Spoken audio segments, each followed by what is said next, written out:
Hola de nuevo amigos, aquí me encuentro grabando el tercer video que va a abordar la segunda parte del libro. Bien, empezaré por el capítulo 4 que se titula Los costos y la importancia del derecho. Aquí, bueno, tenemos que entender de que existen actividades económicas informales, pero evidentemente también están las actividades formales y entonces cada actividad va a tener sus costos, los cuales van a llevar a la conclusión de que nuestra sociedad es costosa y que hay una inestabilidad jurídica. ¿Cómo se explica esto?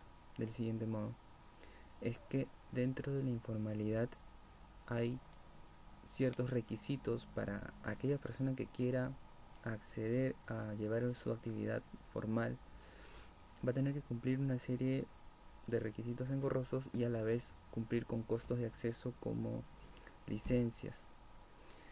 Pero luego de que ya está conformada su empresa, los costos no se tienen, sino que van a venir el paso siguiente, que serían los costos de permanencia, que también van a ser muy altos y, y constantes, ¿no? Porque ya se trata de renovaciones de licencias o el pago de los impuestos mensuales y otras regulaciones por parte del Estado.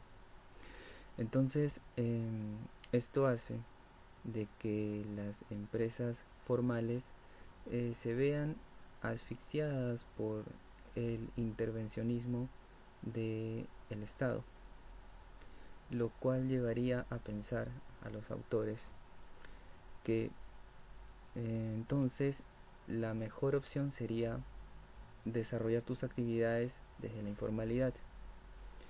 Pero sin embargo, se concluye de que en la informalidad también hay costos. Ya aquí los costos son para evitar las sanciones, para evitar ser detectados por las autoridades. Porque si las autoridades te detectan, van a tener que pagar multas por no tener licencia y multa por no pagar impuestos. Entonces, eh, Hernando de Soto y los coautores se preguntan: si es que se eliminan estos costos de la informalidad, entonces ya las actividades informales serían la mejor opción, la mejor alternativa.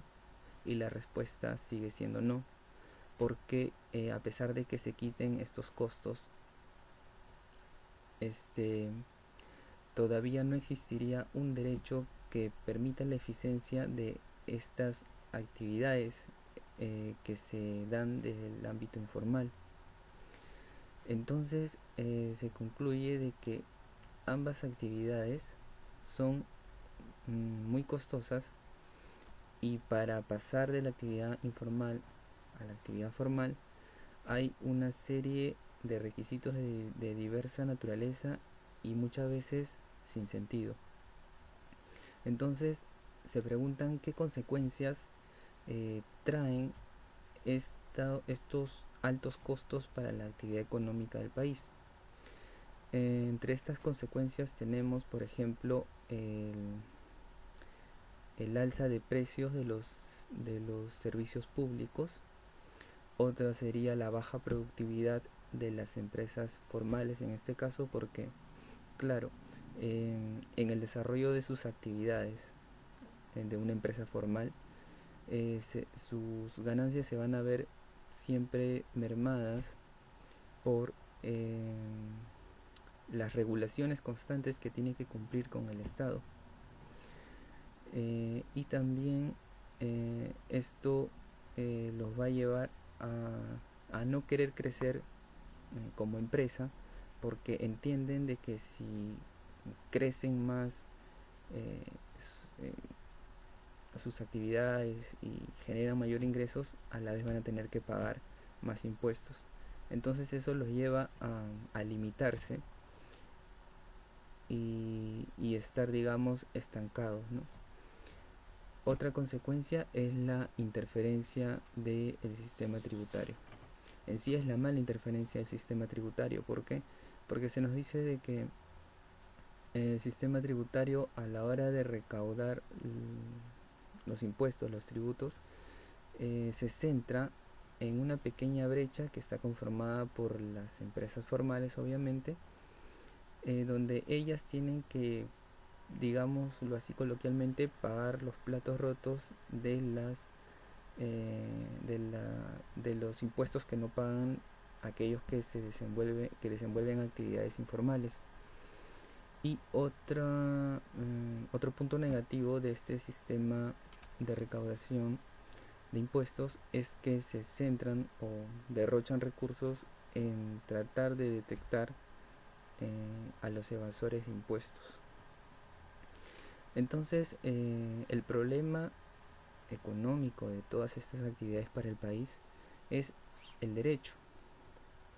Pero los autores se preguntan si el derecho es el único condicionante de este problema, y van a trabajar en el siguiente capítulo de que no es el único factor que produce este problema, sino que aparte de,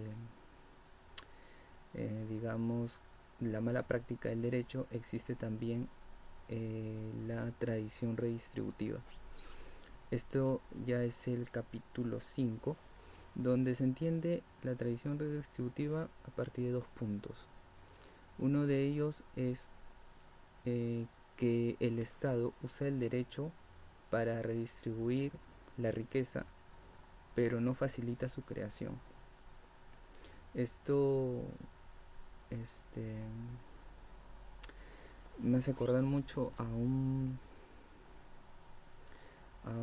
texto de Aya de la Torre que dijo que no es necesario quitar la riqueza de aquellos que la tienen, sino crear nuevas riquezas para quienes no la tienen. Y esta es la idea de que ya venía desde el 45 y que sin embargo la tradición redistributiva se ha mantenido permanente hasta la vigencia del libro, que es de los años 80. Y el otro punto que resume la tradición redistributiva es que el Estado no entiende de que las poblaciones, por más humildes que sean, pueden generar riqueza. Y esto ya se está demostrando con las actividades informales que se han dado en el país, producto de las migraciones del campo a las ciudades. El siguiente capítulo, que es el paralelo mercantilista, nos habla de otro factor de esta problemática, donde nos dicen de que nuestro país es mercantilista, al igual que muchos países de Latinoamérica. ¿Y por qué se caracteriza el mercantilismo? ¿Y cuáles son sus puntos negativos? Sería la producción autoritaria de la legislación, donde se crean normas para los intereses de ciertos grupos económicos, y practica un sistema económico directamente intervenido por el Estado.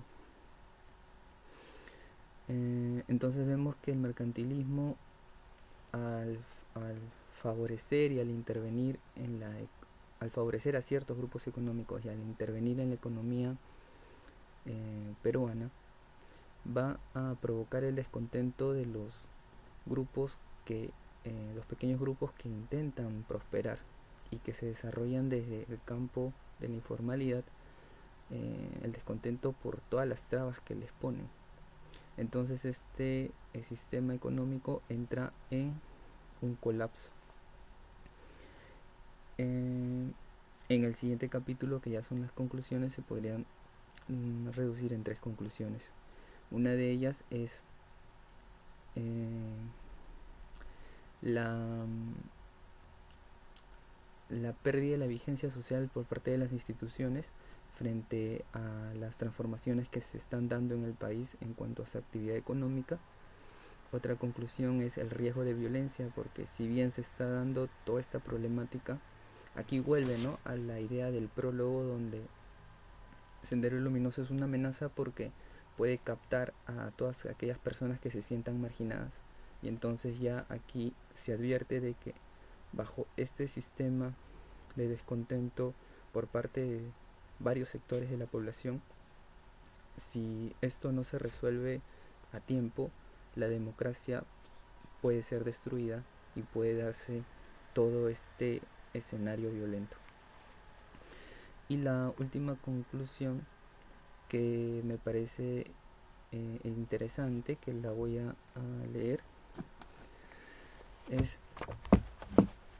tiene que ver con la pérdida de vigencia del derecho. En la página 279 dice lo siguiente: el reto consiste entonces en llegar a un sistema legal e institucional que refleje la nueva realidad, que deje funcionar ordenadamente la economía espontáneamente surgida del pueblo, que les permita producir con seguridad a los empresarios y comerciantes formales competitivos en lugar de obstaculizarlos, y que transfiera a los particulares aquellas responsabilidades e iniciativas que el Estado ha monopolizado sin éxito. La consecuencia de todo esto sería que el derecho cobraría vigencia social. Es decir, aquí se concluye de que el derecho no tiene vigencia social y que el reto es conseguir aquella vigencia. Entonces, para finalizar el video, como reflexión tendríamos de que esto es el libro, la lectura del libro nos ha hecho entender una problemática social y real de nuestro país, donde hemos podido ver cómo las actividades económicas informales hasta el día de hoy las podemos ver en las calles, y podemos ver, decir de que el libro ha sido como una linterna, ¿no? Donde que nos ha permitido ver que las normas en sí están divorciadas de los acontecimientos que hemos revisado. Y entonces hemos entendido finalmente que estamos en un país que aún sigue en transformación económica, y que la vigencia del libro, a pesar de más de 30 años de su publicación, no ha perdido su vigencia. Espero que les haya gustado estos 3 videos que hemos realizado, y bueno, será hasta la próxima. Gracias.